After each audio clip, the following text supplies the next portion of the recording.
नमस्कार. मी भाग्यश्री पाठक. मार्केट आणि मी हा सोप्या मराठीतून शेअर मार्केट समजावून सांगण्याचा माझा एक उपक्रम आहे. इराण आणि अमेरिका यांच्यातलं डील जरी झालं असलं तरी काही ट्विस्ट आणि टर्न चालूच आहे. ह्यानी मिसाईल लागली म्हणून आम्ही लागली, पण ते मार्केटने सोडून दिलं असं दिसतं आहे. कारण क्रूडचा भाव 72च्या लेवललाच आहे, म्हणजे असं थोडंफार चालणार असं मार्केटने गृहीत धरलेलं दिसतं आहे. पण पुन्हा उद्या त्यांच्यामध्ये बातचीत होणार आहे. PCE हा 4.1 आला, तोही अपेक्षेनुसारच आला. फक्त फेड काय करता येईल याच्याकडे मात्र मार्केटचं लक्ष आहे.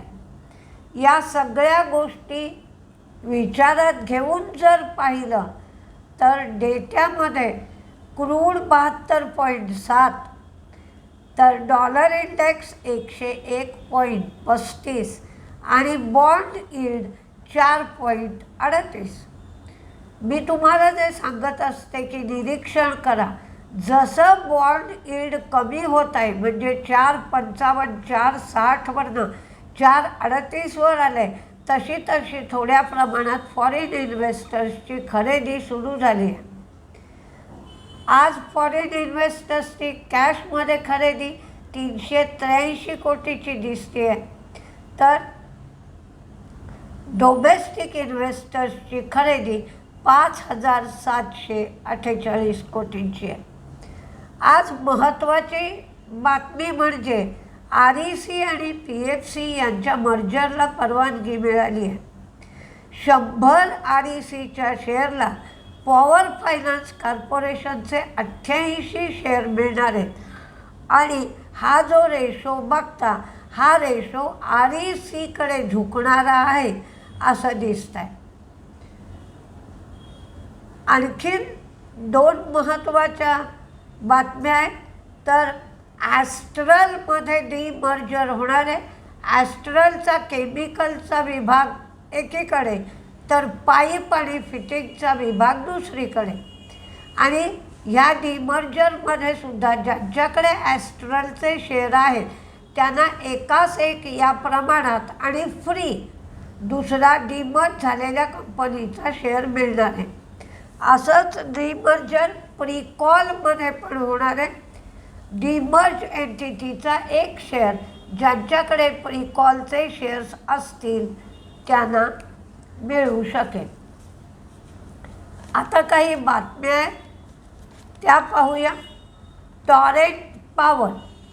टॉरेंट पॉवरनी नाभा पॉवर लिमिटेड ही 3,632 कोटीला L&T पॉवर डेव्हलपमेंटकडून ॲक्विजिशन केलं आहे. RPSG व्हेंचर, क्लॅरिनॉक्स हेल्थकेअरचं ॲक्विजिशन त्यांनी केलं आणि ठरल्याप्रमाणे हॉस्पिटल आणि नर्सिंगचा व्यवसाय 400 कोटीला ट्रान्स्फर केला. HCL टेक, ॲक्सॉन वाईजमध्ये 10.46% स्टेक त्यांनी घेतला आहे. Hindustan zinc 250 metric ton electric crane राजस्थानमध्ये त्यांनी डिप्लॉय केली आहे. रिट्स NUPPL बरोबर त्यांचं एक MOU आहे. यांना ज्या ऑर्डर्स मिळाल्या या MOUला, त्या 120 कोटीवरनं 149 कोटी झाल्या आहेत. गोदरेज इंडस्ट्रीने गोदरेज इन्व्हेस्टमेंटमध्ये 370 कोटी रुपये गुंतवले. ॲस्ट्रलच्या सबसिडियरीनी DSSमध्ये 60% पार्टनरशिप घेतली. GMR नागपूर इंटरनॅशनल एअरपोर्टमध्ये कमर्शियल ऑपरेशन सुरू झालं. TCI 17 जुलैला डिव्हिडंडसाठी रेकॉर्ड डेट ठेवली आहे. स्मार्टवर्क्स कोवर्किंग यांनी सिंगापूर बेस्ड कोवर्किंगचं ॲक्विजिशन केलं. त्यामुळे 26,000 स्क्वेअर फूट एवढी जागा वाढली. डॉक्टर रेड्डीज बचूपल्ली हैदराबाद इथे प्री लायसन्स इन्स्पेक्शन USFDAने केलं. त्याच्यामध्ये 7 त्रुटी दाखवल्या. ट्रान्सरेल लाईटिंग 459 कोटीची ऑर्डर मिळाली. आता त्यांचं ऑर्डर बुक 1,000 कोटी एवढं झालं आहे. पर्सिस्टंटली नागारो SE यांच्यामध्ये ते 81 युरो प्रत्येक शेअरला देऊन 21% स्टेक घेणार आहेत. बजाज हेल्थकेअर सेबोबार्नेट या ज्या टॅबलेट्स आहेत, सेबोबार्नेट या टॅबलेट्सचं मॅन्युफॅक्चरिंग करायचं आणि मार्केटिंग करायचं यासाठी सब्जेक्ट एक्सपर्ट कमिटीचं त्यांना रेकमेंडेशन मिळणारी ही पहिली कंपनी झाली आहे बजाज हेल्थकेअर.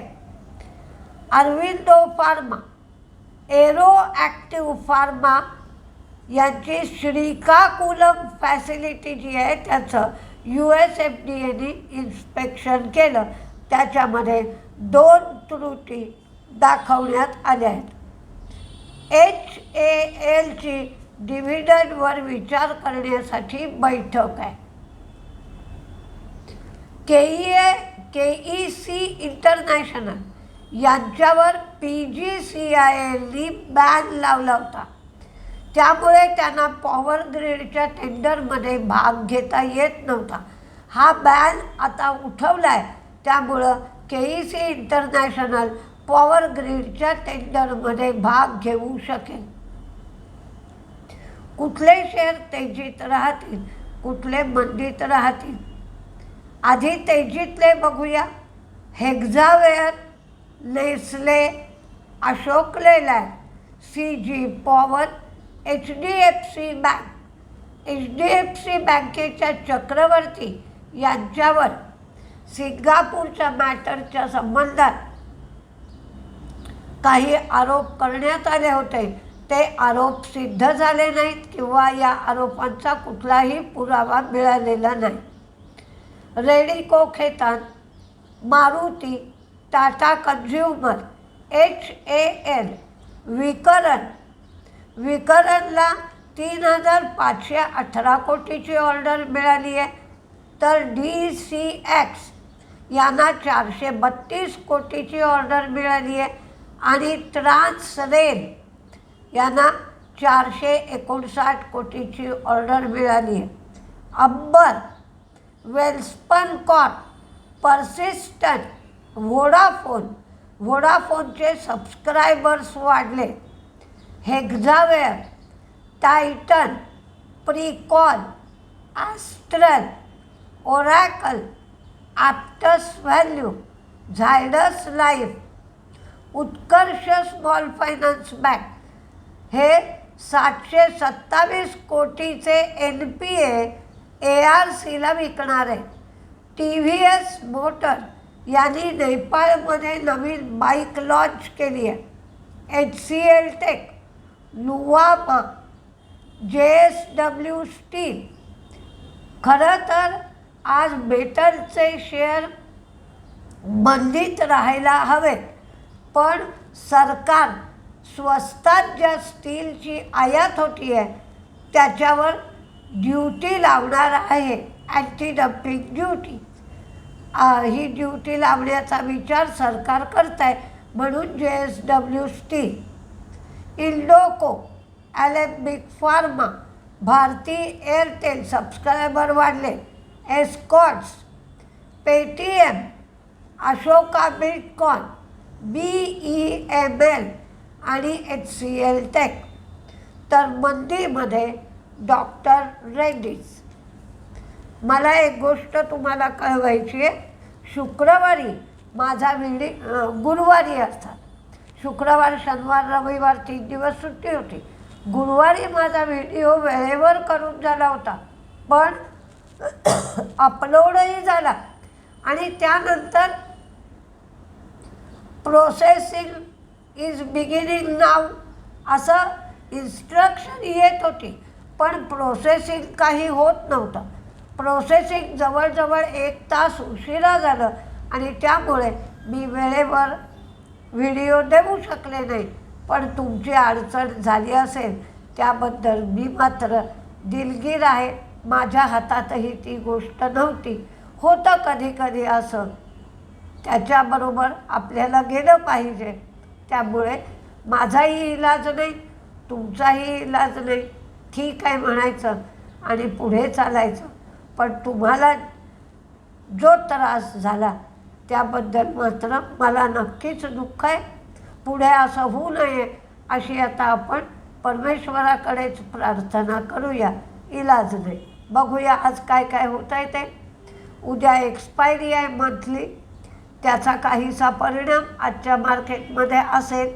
पण मार्केटमधला सेंटिमेंट सुधारलेला आहे, ब्रेथ मात्र सुधारलेली नाही. आज काय होत आहे ते बघूया आपण. नमस्ते.